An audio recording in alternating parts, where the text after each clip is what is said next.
হয়েছিল বলে ঝিমিয়ে গেছে আর কি। ও আচ্ছা, সত্যি দেওয়া হয়েছিল হাফ গ্লাস করে হরলিক্স? না হ্যাঁ, খেয়ে তো না বলবে সবাই। না না না, এটা হতেই পারে হ্যাঁ, না। সঙ্গে দেশি মুরগির ডিম হাফ বয়েল সব ছিল। জাদা। আচ্ছা কেমন আছো বলো সবাই, একটু জোরে শুনি। দেখো আমি কিন্তু জানি আমাদের বউদের গলার আওয়াজ কিন্তু যথেষ্ট আছে, শুধু বরের সামনেই চেঁচালে তো হবে না। আজকে আমি যখন এখানে এসেছি তখন আমিও কিন্তু গলার আওয়াজ শুনতে চাই, একটু জোরে হোক। কেমন আছো সবাই? এই তো এখানে নয়, সামনে যারা রয়েছে একটু দূরে, তোমরা তো কাছে কাছে রয়েছো, তোমরা যদি একটু আমাকে এনার্জি না দাও তাহলে কি করে হবে, তাই তো?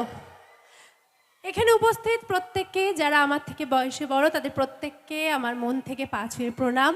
আমার বয়সী যারা, আমার থেকে ছোট যারা, তাদের অনেক অনেক ভালোবাসা। যাই হোক, জয় সিরিয়ালের ইরাবতী বলো, ধ্রুবতারা চাঁদনি বলো, বাস্তবে সঞ্চারী বলো, মানে আমি যখন এসেছি, মানে আমি